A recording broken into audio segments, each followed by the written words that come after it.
नमस्कार दोस्तों, स्वागत है आप सभी का अपने ही चैनल द लीडिंग ब्रेन में। आज की वीडियो में हम देखेंगे ऐसे सवालों को कैसे सॉल्व किया जाता है। अगर आप क्लास 8, क्लास 9, क्लास 10 के छात्र हो तो आपको ये सवाल ज़रूर आना चाहिए, क्योंकि पेपर में ये ज़रूर आते हैं, कम से कम 3 मार्क्स के आते हैं। ठीक है, तो आपको ये सॉल्व करना ज़रूर आना चाहिए।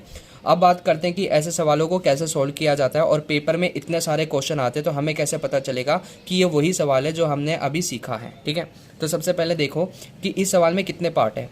इस सवाल में 3 पार्ट हैं, 1, 2 और 3, जिसे हम पद कहते हैं। 3 पद हैं। ठीक है, सबसे आगे वाले पद में घात कितनी लगी हुई है? 2 की लगी हुई है ना।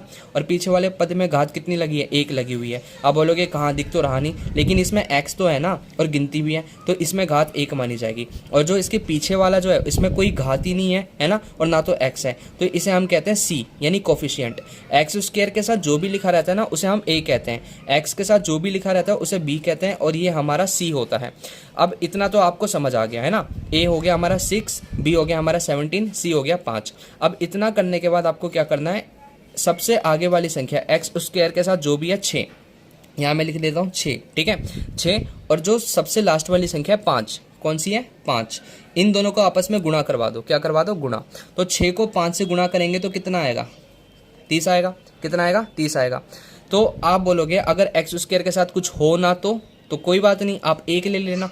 जैसे मान लो एक्स स्क्वायर के साथ कुछ नहीं है तो आप 1 लिख देना और 1 को 5 से गुणा करवा देना। ठीक है, इस तरीके से।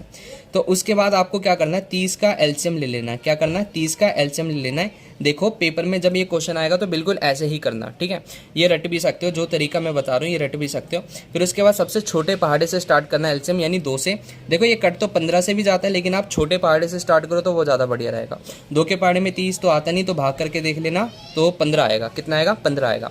15 आने के बाद अब 3 से चला जाएगा, तो 3 के पहाड़े में 15 कितने पे आता है? 5 पे आता है। फिर 5 के पहाड़े में 5 कितने पे आता है? 1 पे आता है।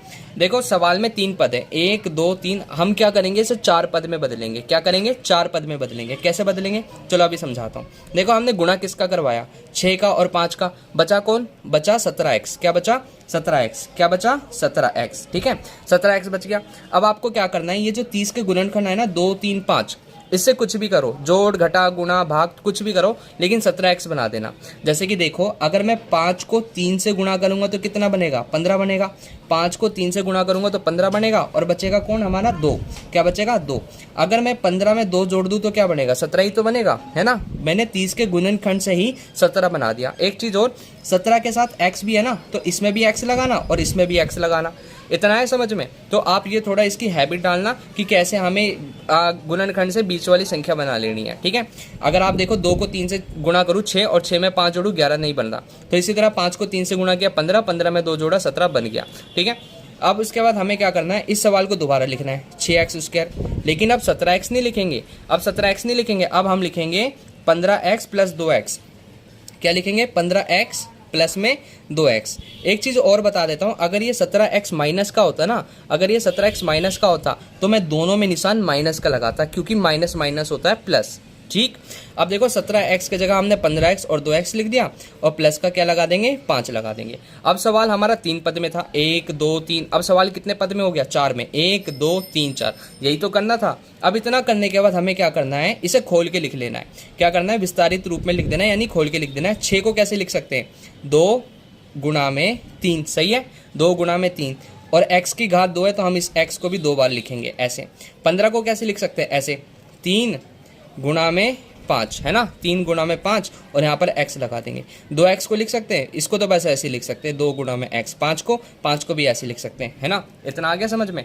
अब देखो हमने खोल के लिख लिया 6x स्क्वायर ये रहा, और 15x ये रहा। ठीक है, इतने से पूरे को, ये लाइन मैंने इसलिए खींचे ताकि आपको समझ आ जाए। 2x ये रहा और 5 ये रहा, इतने से पूरे को। ठीक है, हमने क्या करा, इसे 2 में बांट लिया। अब प्लस के इस साइड देखो और प्लस के उस साइड देखो, इन पे बाद में बात करेंगे। ब्रैकेट और डाल दी ताकि और समझ आ जाए। ठीक है, इन पे बाद में बात करेंगे। प्लस के इस साइड देखो और प्लस के उस साइड देखो, इनमें देखो क्या दोनों में कुछ सेम है? ऐसा देखो, यहाँ पर 3 मिल जाएगा और यहाँ पर भी 3 मिल जाएगा, है ना। तो आप क्या करना, 3 कॉमन निकाल लेना। निकाल लिया, और कुछ कॉमन है? अब देखते हैं, यहाँ पर x है और यहाँ पर भी क्या है? x है। तो ऐसे करो, आप x भी निकाल लो। निकाल लिया, फिर आप लगा देना एक ब्रैकेट। ब्रैकेट लगाने के बाद आपको क्या करना है, जो प्लस के उस साइड बच गया 2 बच गया, और x बच गया, इसे एक साथ लिख दो। फिर प्लस लगा देना, और प्लस के उस साइड क्या बच गया? 5 बच गया। 5 लिख दो। अब देखो 3 को 2 से गुणा करूंगा तो 6 बनेगा, x को x से गुणा करूंगा तो x की घात 2 बनेगा, 3 को 5 से मल्टीप्लाई करूंगा तो 15 बनेगा, x को इससे मल्टीप्लाई किया तो 15x बन जाएगा। अब इसी तरह से यहाँ से भी देख लेना। अब बोलोगे इसमें तो कुछ कॉमन नहीं है, तो फिर डायरेक्ट ऐसे उतार दो। एक चीज़ और बता देता हूँ, आप इसे रट भी सकते हो कि जो पहली ब्रैकेट में आता है ना वो हमेशा दूसरी ब्रैकेट में भी आएगा। ठीक है, बस आपको थोड़ा दिमाग लगाना पड़ेगा कि आप इसको यहाँ पर किससे मल्टीप्लाई करें कि ऐसा बन जाए। अब देखो यहाँ पर कुछ सेम नहीं है, इधर 2 है इधर 2 नहीं है, इधर x है इधर x नहीं है। जब ऐसी कंडीशन बैठे ना, ऐसे कंडीशन बने तो आप अपनी तरफ से 1 लगा देना। क्या लगा देना? 1 लगा देना। बस निशान देखने देना, अगर प्लस का तो प्लस लगाओ, अगर माइनस है तो माइनस लगा देना। अब 1 को 2x से मल्टीप्लाई करेंगे 2x बनेगा। यहाँ पर देखो 1 को 2x से मल्टीप्लाई करेंगे 2x बनेगा, और 1 को 5 से मल्टीप्लाई करेंगे तो 5 बनेगा। अब जो ब्रैकेट के बाहर है, ब्रैकेट के बाहर कौन है? 3x और +1, तो यहाँ पर मैंने लिखा 3x + 1। अब दोनों ब्रैकेट तो सेम है तो इसे एक बार लिख दो 2x + 5। दोनों ब्रैकेट बार बार नहीं उतारनी, एक बार ही उतारना 2x + 5। तो ये इस सवाल का आंसर है। तो इस तरीके से ये गुणनखंड वाले सवाल किए जाते हैं। तो अभी मैं और भी वीडियो लाऊंगा, ये पहली वीडियो थी क्योंकि इसके हर एक सवाल थोड़े अलग अलग है, सब में कुछ ना कुछ चेंजेस है, तो उन चेंजेस को देखेंगे क्या क्या चेंजेस हैं। अगर आपको वीडियो अच्छी लगी हो तो वीडियो को लाइक करना, कमेंट में आपको बताना कि क्या समझ नहीं आया। अगर वीडियो अच्छी लगी तो वीडियो को लाइक करना और चैनल को सब्सक्राइब करना। और इसलिए मैं आपको एक क्वेश्चन दे देता हूँ ताकि मुझे भी पता चले कि आपको समझ आया है। ठीक है, आपको समझ आया तो यहाँ पर एक क्वेश्चन ले लेते हैं, 2x² + 7x + 3। ये आपका होमवर्क है, कॉपी में करें और इसका जब आंसर निकल आए तो आप मुझे कमेंट में ज़रूर बताएं। मिलते हैं अगली वीडियो में, तब तक के लिए धन्यवाद। जय हिंद।